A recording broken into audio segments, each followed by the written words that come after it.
에스겔서 47장 9절 말씀. 이 강물이 이르는 곳마다 번성하는 모든 생물이 살고 또 고기가 심히 많으리니 이 물이 흘러 들어가므로 바닷물이 되살아나겠고 이 강이 흐르는 각처의 모든 것이 살 것이며 제목은 생명의 물입니다. 지난 주일에는 풍랑이는 갈릴리 바다에서 주무시는 주님을 묵상했습니다. 진정한 믿음이 무엇입니까? 바람과 바다를 잔잔케 하시는 예수님을 하나님으로 믿고 주님이 잔잔하라 명하시도록 기도하는 것이 믿음입니다.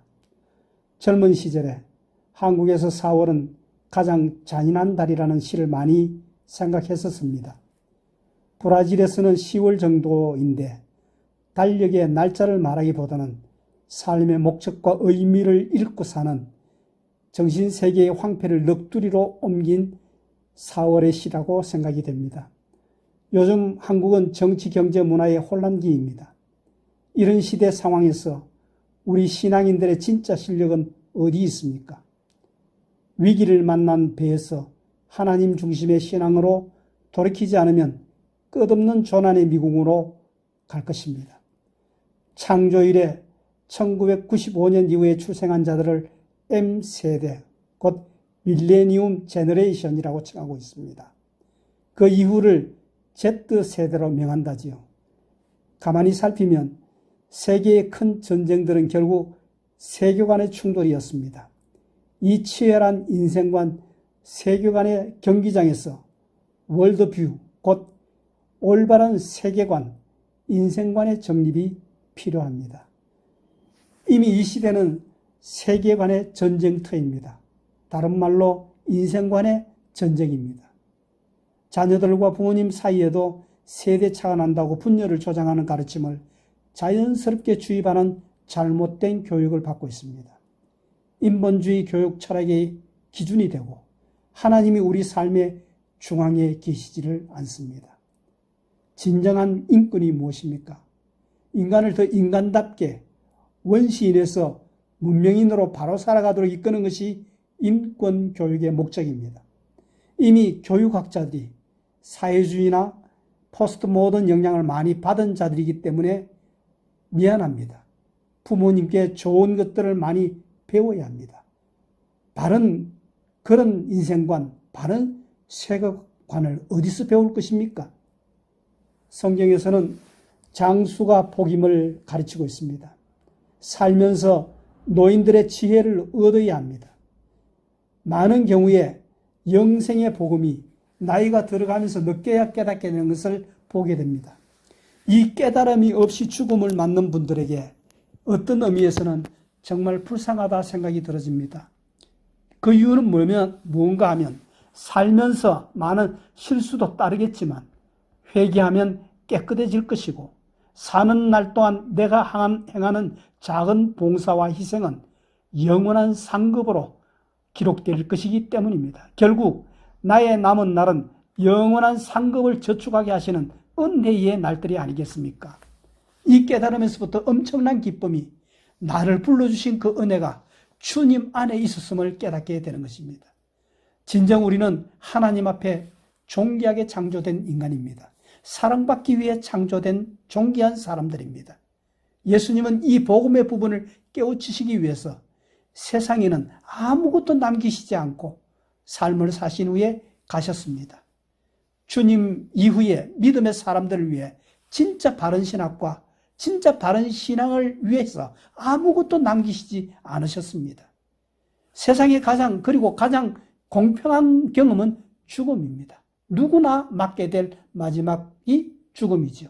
그런데 이 죽음 이후에 가게 되는 천국을 알리시기 위해서 예수님은 빈 무덤만 남기셨습니다. 그리고는 말씀만 보고 듣고 따르는 제자가 되라 명령하셨습니다.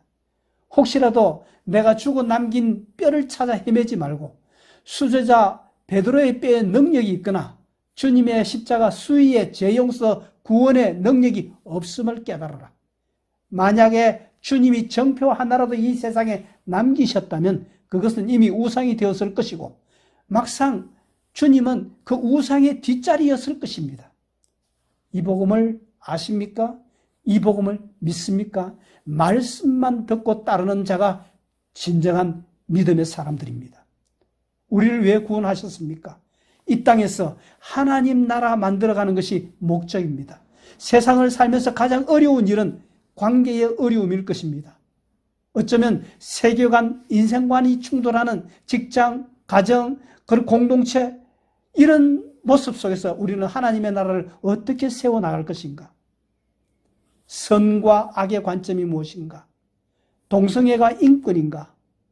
이런 질문들을 받을 때마다 항상 변치 않는 하나님의 말씀이 기준입니다.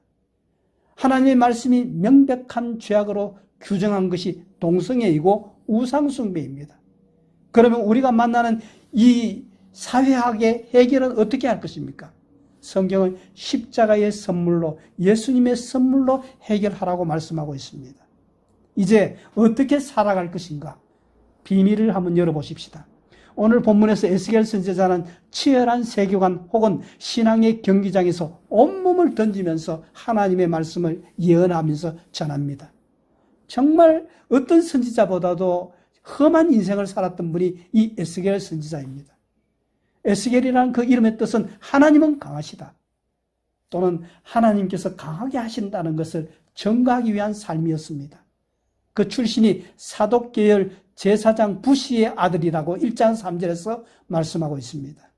바벨론 포로 시대 예언자로 아내는 24장 18절에 일찍 죽었습니다. 세상이 이해할 수 없는 이상한 4개의 퍼포먼스가 행위예술로, 전위예술로 그렇게 살았습니다. 그 모든 행위들 속에는 심판과 징벌 가운데 희망이 있다는 메시지였습니다. 3장 26절에 보면 벙어리로 4년 6개월을 지냈습니다. 4장 1절에는 모래 위에 전쟁 게임을 합니다. 끈에 묶인 채 390일을 왼쪽으로 눕고 40일 동안은 오른쪽으로 눕습니다. 매일 8온스의 빵과 물 한 병으로 더러움 중에서 살아야 했고, 5장에 가면 머리와 수염을 밀어버리고 잘린 머리 세 뭉치는 하나는 불로, 다른 하나는 칼로, 다른 하나는 바람에 날려보냅니다. 약간의 머리카락을 옷자락에 남겨서 심판 중에도 보존될 나머지의 사상을 가르치고 있는 것이 24장 27절 그리고 33장 2절입니다. 오늘 본문 47장의 본문은 분명히 죽음받아 사해를 살려내시는 비전을 보여주십니다. 그런데 이 사해를 살리는, 죽음받아를 살리는 이 해법이 무엇입니까? 에스겔서 47장 성전을 통해서 회복하신다는 말씀입니다. 너는 내 아들이다. 생명의 복을 받은 자이다. 성전의 문지방 밑에 흐르는 물을 보라. 이게 축복의 통로이다. 생명을 주는 강이 성전 제단 44장 1절 2절 나 여호와가 그리로 돌아온 문이기 때문에 아무도 그 문을 사용할 수 없으니 닫아두라. 이 성전 문지방 밑으로 흘러내리는 이 문은 구별된 문이었습니다. 사람이 접근할 수 없었습니다. 그리고 사람이 인공적인 물을 낼 수가 없는, 닫아두어서 아무도 누구도 들어갈 수 없는 그 안에서 하나님께서 성전 제단에서 그 생명을 살리는 물을 섬여내고 있는 것입니다. 오늘 47장 3절 4절에 보니까 한 500m쯤 청량해서 걸어가서 청량해 보니까 발목에 물이 찼다. 다시 500m 내려가 재어보니까 이번에는 무릎에 찼다. 다시 500m 내려가 재어보니 허리에 찼다. 그래서 2km를 지난 후에 재어보니까 47장 5절에 보면 헤엄칠 강이 되었다. 엄청난 변화가 비전으로 약속되어지고 있습니다. 47장 8절에는 킹 제임스 버전에서는 The water shall be healed. 셀이라는 조동사는 뭐냐면 그 바다를 하나님께서 반드시 살려주시겠다는 강력한 의지를 나타낸 말씀입니다. 사람은 죽은 것 살리지 못하지만 생명의 주인이시기 때문에 죽은 것도 살려내실 수가 있는 것입니다. 이제 우리는 남북 통일을 대비한 생명수의 능력을 깨달아야 하는 것입니다. 이 생명의 강, 예수 그리스도의 흐름과 합류해서 죽은 세상, 죽은 사상을 소생시키는 살림의 강물이 되시기를 원하는 것입니다. 오늘 분명한 가르침은 성전 문지방에서 서며 나오는 물이었다. 그리고 이 물은 드디어 세상을 바꾸는 은혜의 강물이 되었다고 47장 12절에 말하고 있습니다. 7절, 8절에 보니까 아라바, 그 요단 계곡으로 그 물이 흘러가서 사회를 살리고 생물을 살리고 살리는 치료, 회복의 물, 생명의 강, 생명으로 가득 채워지는 그런 강물. 그래서 지중해가 되고 물고기 떼가 살아나고 12절에 보니까 열매를 맺으며 잎사귀가 약재가 되었다고 이야기하고 있습니다. 12절 말씀에 이 모든 역사는 생명의 근원 성전에서 섬에 나온 것이었다고 말하고 있습니다. 우리는 이 말씀에서 생명의 강을 바라보고 있습니다. 우리는 성전이죠. 그리스도를 모실 때 우리는 성전이 되는 것입니다. 성전은 본래 하나님의 집이죠. 하나님이 거하시는 곳입니다. 하나님을 모신 공동체에서 생명의 능력이 나오는 강의 역사가 있다고 가르쳐주고 있습니다. 오늘도 지금도 성전 삶은 내 삶의 인생 가운데서 내 공동체에서부터 변화의 힘이 나온다고 말하는 것입니다. 주님의 겸손과 온유의 힘을 드러낼 때에 변화는 급속하게 일어날 것입니다. 변화는 힘으로 강조로 하는 것이 아니라 예수님의 겸손과 온유로 전달되어져 가는 것입니다. 본문의 마지막 부분에 진펄과 개펄은 소생이 불과했다고 말하고 있습니다. 아무리 변화의 능력이 있는 물을 흘려내도 응답하지 않으면 별 수가 없습니다. 그러나 아주 미미하게 생각되는 섬에 나오는 물이지만 공급받아서 먹고 영양분으로 삶을 때에 역사되기 시작하는 것입니다. 언제나 하나님의 나라는 작은 겨자씨에서 시작이 되었습니다. 큰 능력, 큰 강은, 큰 나무는 아주 미미하게 시작되어 왔습니다. 그러나 바벨탑은 아예 크게 시작하는 것입니다. 골리앗은 아예 무섭게 시작하는 것입니다. 우리는 세상의 무서운 사상 체계를 대하고 있습니다. 포스트 모더니즘 세상에 우리가 살고 있습니다. 계몽주의 17세기, 18세기 이후에 20세기 전후로 해서 과학과 이성을 강조하던 일에서 이제 근대를 지나고 요즘 시대를 근대 이후의 시대, 포스트 모든 가치, 신념, 구조, 해체가 강조되고 무엇보다도 자기 느낌이 절대 가치가 되는 이런 무서운 시대를 우리가 맞아 살고 있습니다. 몇 가지 사상을 소개하겠습니다. 첫째, 포스트 모더니즘입니다. 이 사상은 모든 것이 상대적이고 절대적인 것이 없다는 것입니다. 그 말은 무슨 말이냐면 세상의 절대의 기준, 하나님, 말씀, 그것이 기준이 될 수 없다는 것입니다. 반면에 우리는 사람이다. 그렇기 때문에 너는 너 생각이 있고 나는 내 생각이 있고 서로 존중하면서 강조하지 마라. 진리는 없다. 그리고 그 사상 핵심 부분의 중심에는 해체가 중요한 사상입니다. 이 세상을 지배하는 어떤 사상이든지 어떤 철학이든지 어떤 진리라든지 그건 다 해체시켜야 된다는 것입니다. 그러나 진리의 기준이 되시는 주님께로 돌아가야 하는 것입니다. 요즘 작가가 의도를 가지고 작품을 만드는 것보다도 그것을 읽는 독자의 해석이 더 중요하다고 그렇게 아전인수의 위험성을 우리가 보고 있습니다. 정말 난해하고 이해하기 어려운 사상체계입니다. 21세기부터 합리적 추론으로 지식에 도달할 수 있다는 것이 완전히 깨어져 버렸던 것입니다. 신념으로 절대 옳다고 주장하는 것도 다 깨져 버렸던 것입니다. 현재만 중요하다는 것입니다. 그래서 욜로 사상이 나타났습니다. 욜로라는 것은 잘 아시죠? You only live once. 한 번뿐인 인생, 현재를 충분히 즐겨라. 그리고 J세대, 밀레니엄 제너레이션 이후에 글쎄 95년, 2000년을 기준으로 해서 1995 5년 출생 이후의 세대를 우리가 Z세대라고 이야기하는데 한 번밖에 없는 세상 잘 살아보자. You only need one. 방탄소년단 그 그룹에서는 Love Yourself 음반에서 인간에게 가장 쾌락을 주고 인간을 가장 행복하게 만드는 것을 선택하는 세계관입니다. 하나님은 없고 이 땅 현실이 전부로 여긴다는 점입니다. 내세도 없고 사회에는 아무것도 없고 내가 가장 즐겁고 행복할 수 있는 것을 선택하고 다른 사람에게 피해 주지 않는 한에서 재밌게 살자는 것입니다. 나와 사회를 향한 실용적인 판단, 그것 때문에 안락사도 가능하고 낙태도 인권이라고 주장합니다. 일부러 죽음을 선택하는 안락사를 거부하고 하나님 허락하시는 동안에 자연 사는 것이 우리의 기도 제목이 되어야 하는 것입니다. 다시 한 번 더 정리하자면 포스트 모던은 모든 것은 상대적이고 절대적인 것이 없다는 것입니다.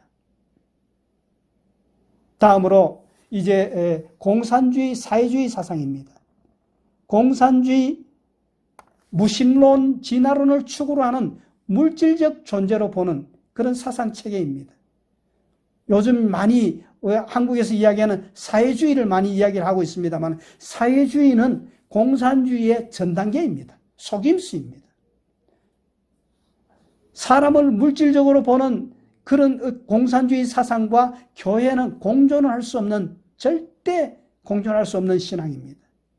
사회주의, 공산주의는 종교는 아편이라고 사유재산을 철폐하라. 좌파 공산주의는 사회를 갈등 구조로 이해시키고 교회와 대적 관계로 만들어가고 있습니다. 가진 자와 못 가진 자를 대결시키고 갈등 관계를 만들고 세상의 문제는 종교이다, 아편이다. 권위에 복종케 하는 현실을 순응케 하는 악한 자들이 자족하고 겸손하게 하고 천국에 보상받는다는 그런 믿음으로 오늘을 견뎌내자는 교회의 설교는 저들이 혁명을 하는 일에 그 촛불에 물을 끼얹는 그런 아주 악한 조직이고 신앙이라고 그렇게 가르치고 있는 것입니다. 그들은 사유재산 철폐를 그리고 착취 소외 당한 자들을 자유 주고 모든 것이 평등해야 된다고 선동질하고 그렇게 하는 것이 인본주의 조직인 것입니다. 그들은 저들이 능력만큼 일하고 필요한 만큼만 가져가는 윤리, 평등, 해방, 혁명의 무지개 속임수로 전 세계 1억 정도의 생명을 파리 목숨으로 죽였습니다. 저들은 영혼 없는 생명이기 때문에 학살의 죄가 없습니다. 얼마 전에도 고사포로 자기 친척들을 공개 처형하는 일을 보면서도 우리 한국이 이렇게 조용할 수 있는 나라가 이상하게 여겨지는 것입니다. 목적이 수단을 정당화한 데는 폭력은 정당화되는 그런 윤리인 것입니다. 페미니즘, 성소수자, 해방, 관영, 포옹, 복지제도, 강성노조, 폭력 윤리로 기성세대, 기득권의 그 어떤 재산들을 빼앗아라는 그런 주장인 것입니다. 성경적인 관점에서 봤을 때 부자의 것을 빼앗아서 가난한 이들에게 나누어 주는 일은 남의 것을 빼앗는 도둑질인 것입니다. 요즘 이 세상을, 우리나라를 헬조선이라는 이렇게 말을 많이 하고 있습니다. 조선은 정말 지옥이고 대한민국은 그에 비하면 천국입니다. 헬조선이란 말이 얼마나 무서운 말인지 분별 없이 떠도는 망령이 떠돌고 감성주의가 나라에 흥행하고 있습니다. 역사적으로 보면 지도자를 잘못 만난 나라와 교회와 공동체들은 반드시 망하는 것입니다. 1948년 8월 15일 이후에 70년이 지나면서 자유와 풍요의 나라가 되었던 우리 대한민국이지만 같은 해 9월 9일 날 공산당 북한은 북한을 출발시키면서 인간을 신으로 만든 그 결과가 오늘도 보면 자유와 풍요를 찾아서 그냥 난민들로 탈출 행렬을 잇는 신음하는 국가로 변해져 있지 않습니까? 9월 16일 날 어저께입니다. 오픈도어스 선교단체 커리 회장이 워싱턴 DC에서 2019년 세계 기독교 감시 목록 발표에 18년간 연속 세계 최악의 기독교 박해 국가로 지목했습니다. 원문대로 읽어보면 North Korea is number one on the world watch list. 이렇게 표현하고 있습니다. 오늘 이 세태를 바라보면서 우리가 진정 얻을 교훈이 뭡니까? 돌아가야 하는 것입니다. 성경은 딱 한 줄 말씀으로 진리라, 말씀대로 순종하고 살라고 부르십니다. 월드뷰의 삶의 방향과 결정의 틀을 말씀으로 정립하라고 말씀하고 있는 것입니다. 다음으로 뉴에이지 세계관입니다.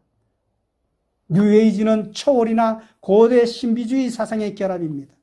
새로운 영성의 세계를 말하고 있죠.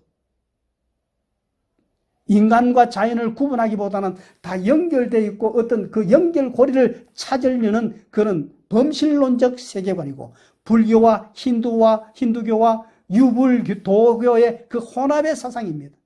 우주의 신비적인 힘이 우리와 함께 할 수 있고 우리가 모두 신이다는 그런 어떤 전제에서 출발하고, 자아에서 초월이 목적입니다. 건강을 위해서 요가도 많이 합니다만 이것도 상당히 주의해야 하는 것입니다. 명상과 음악을 통해서 초월된 우주의 힘에 접목하는 것이 그들의 목적입니다. 주로 이 움직임이 인도에 많이 있습니다. 그러나 인도가 어떻습니까? 인도의 카스트 계급 제도가 유명하죠. 각각 그 계급 체제로 태어나서 살아가는 것이 불공평이 아니라고 생각합니다. 열심히 일해서 업보를 씻으면 다음 세상에는 높은 신분으로 브라만으로 태어날 수 있는 그런 세탁이 된다는 것입니다. 그래서 그 브라만이 저 하층 계급에 있는 사람들을 향해서 아주 냉정합니다. 왜? 저들은 업보를 씻고 있는 상황이기 때문에 내가 잘 도와주면 업보를 씻을 수 있는 그 기회를 박탈하는 그이기 때문에 그들을 돕는 것이 아니라는 것입니다. 세련된 것처럼 보이지만 결국은 샤머니즘이고 고대 신비주의와 결합된 새로운 영성이 뉴에이지인 것입니다. 보이지 않는 막연한 요가의 명상으로 에너지를 끌어내고 작은 자아가 이기적인 자아로 우주와 연합해서 어려움을 해결하고, 결국 그들의 목적은 뭐냐면 모든 종교를 통합하자. 윤회 사상도 통합하고 해탈도 통합하고, 그래서 서로서로 손을 잡고 집단 주문으로 엄청난 에너지를 모아보자. 니르바나를 경험하고, 그리고 또한 죽은 영혼을 불러내는 초혼식도 하고. 제가 언젠가 WCC 세계 종교통합운동의 흐름을 분석하려고 찾아가 본 적이 있었습니다. 세계인들이 추구하는 평화와 환경보호, 사랑, 온갖 좋은 용어들은 다 갖다 모아놨습니다. 그들의 예배 종교 의식에 보니까 그들은 죽은 영혼을 불러내는 초혼식도 있고, 점도 즐기고 타로도 즐기고 혼합된 도교, 인도, 유불 모든 것을 방향을 잡지 못하고 가고 있습니다. 유일신 십자가로 죄사함이 있다는 그런 하나님의 가르침과 성경은 없습니다. 이것이 오늘날 이 뉴에이지와 오늘 일어나고 있는 이 현상들인 것입니다. 이제 또 세 번째로 이슬람 교회에 대해서 한번 말씀드리겠습니다. 이슬람은 알라의 복종자로 인간이 창조되었다. 사람을 창조했는데, 창조주가 있는데 그는 그들의 복종자로 인간을 만들었다, 창조했다는 것입니다. 지금 전 세계 17억 명이 이 이슬람 교도들입니다. 중동 외에 아시아, 파키스탄, 그리고 방글라데시, 그리고 또 이 주변 나라에 말레이시아 이런 나라에 엄청나게 많은 그 이슬람 그 교도들이 많이 있습니다. 그들에게는 복종이란 뜻의 이슬람, 그리고 그들이 갖고 있는 경전 꾸란은 절대 오류가 없다고 이야기하고 있습니다. 그리고 매년마다 카바 신전에서 360개의 부족 신 중 가운데서 가장 높은 신이었던 그 달신 숭배의 장소였던 그 카바에서 그 모임을 갖고 있습니다. 그래서 이슬람 국기를 보면은 전부 다 이 초승달이 이 그려져 있는 것이 바로 이 달신 숭배에서부터 전해졌다고 고고하기 전하고 있습니다. 저들은 이 5대 의무를 행하는데 수입의 2.5%는 반드시 자선에 사용해야 된다고. 그리고 이슬람 모든 국가를 만들고 성전으로 지하드, 알라에게 복종하게 함으로써 이게 천국권을 얻는다고 그렇게 말하고 있는 것입니다. 17억 명 중에 절반이 아시아에 살고 있고 그 중에 1억 1200만 정도, 7% 정도가 이 이슬람 신앙 가운데서도 극단적인 신앙 단체들입니다. 적은 인구가 아니죠. 강성 시아파가 이란이 중심이 되고 그 외에 95%는 이제 수니파로 분류되고 있지만 1억 2천이나 되는 이런 정도니 1억 1200만 정도 되는 이런 정도의 이슬람이니까 95%가 강성이 아니라고 해도 무서운 세력이죠. 조심해야 하는 것입니다. 결론을 맺겠습니다. 세속적 인본주의와 신본주의가 세상에 편만합니다. 이 정권 초창기에 사람이 먼저다라는 기치를 구호로 삼았습니다. 이 정권의 문제성을 이미 품고 출발하였는데 아무도 이 문제를 보지 못하는 것 같았습니다. 세속적 인본주의로 현세주의, 이성주의, 과학주의, 적자생존, 무지와 신으로부터의 해방과 인간 무한 잠재력을 가진 고등생물이라는 전제에서 눈에 보이는 것만 인정하고 영혼, 천국, 영생 이런 개념을 부정하고 숨겼습니다. 이제 교회 지도자들이 정신 차릴 때입니다. 기독교적, 성경적 세계관을 살펴 가르쳐야 하는 것입니다. 사람이 누구입니까? 성경은 창조주 하나님이 형상을 담아 창조한 아름답고 존귀한 인간이라고, 하나님의 형상으로 영혼을 가진 존재라고, 하나님의 사랑이라고. 그래서 그 사랑이기 때문에 성전 문지방 밑에서부터 물을 스며들게 하셔서 우리의 생명을 살려내시겠다고, 그 사랑을 주시겠다고, 그 사랑 가운데 붙들고 있다고 이걸 말씀해 주고 있는 것입니다. 이미 우리는 에덴에서 선악과를 먹음으로 인해서 하나님의 절대 기준 아닌 내 판단과 내 욕심과 내가 신이 되어서 살겠다고, 내가 주인이 되어서 살겠다고 도전하는 죄를 지었습니다. 이 죄는 그 해결이 십자가로만 해결되는 것입니다. 예수님의 십자가 죽으심과 부활로 죄값을 다 치루셨습니다. 이 선물을 선물로 받으면 세상의 모든 문제는 해결된다는 것이 복음입니다. 이 복음이 에스겔이 보았던 성전 문지방에서 흘러나오는 생명의 강물이었고 이것이 강물이 되었고 이것이 바다가 되었던 것입니다. 절대 권력은 절대 부패하게 되어 있습니다. 그래서 성경의 원칙으로 국가는 삼권을 분리하는 것입니다.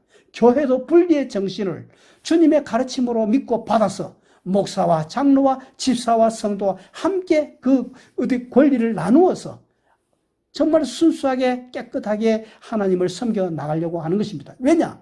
부패한 인간의 부패는 피할 수 없는 과정이기 때문인 것입니다. 십자가 앞에서 우리를 더 성찰하십시다. 더 겸손해지십시다. 어느 날 예수님에게 조용히 찾아온 사람이 있었습니다. 선하신 선생님이요, 영생의 방법이 무엇입니까? 이때 주님 대답하십니다. 너 참 노력 많이 하고 있구나.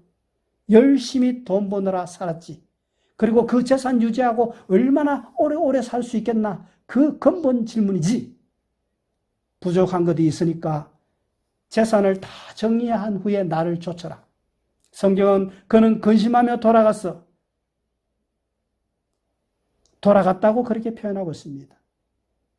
그런데 돌아가긴 돌아갔는데 완전히 돌아가지 않고 예수님의 가르치는 곳곳마다 먼 발치를 쫓아다니면서 보고 따르다가 결국에는 교회사에 보면 제자 마가가 되었다고 그렇게 기록하고 있습니다. 마가가 본 선한 선생님은 정말 선한 선생님이었습니다. 선한 생활이었습니다. 돈도 명예도 권력에 사로잡히지 않는 초월되신 그런 깨끗한 분이셨습니다. 마가가 예수님을 찾아왔을 때는 어떻게 하면 이 재산을 유지하며 오래오래 살 수 있겠나 하는 그런 관점이었지만 예수님은 돈에 잡힌 세계관으로 불안한 하루하루의 삶에 진정한 사랑을 부어 넣으심으로 그는 훗날 회심하고 주님의 제자가 됐던 것입니다. 그리고 훗날 그 오순절 성령을 경험하는 마가의 다락방으로 그 재산을 주께 드렸던 것입니다. 선을 행함으로 영생과 구원을 받는다면 예수님의 십자가를 모욕하는 큰 죄악입니다. 이단 펠라기우스는 이 원죄 해결을 보지 못했던 것입니다. 선행을 행함으로 천국 간다고요? 원죄는 어떡하고요? 구원은 믿음이지 선행이 아닙니다. 주로 천주교회가 선행을 많이 강조합니다. 이슬람은 천국 확보를 위해서 선행과 구제, 기부를 많이 강조합니다. 어쩌면 그들에게는 천국행 티켓의 가장 안전한 방법이 지하드, 순교, 자살, 폭탄입니다. 이거는 어떤 그 상급의 무게에서 더 어떻게 할 수 없기 때문인 것입니다. 그러나 선행과 악행은 천국 가는 기준이 결코 아닙니다.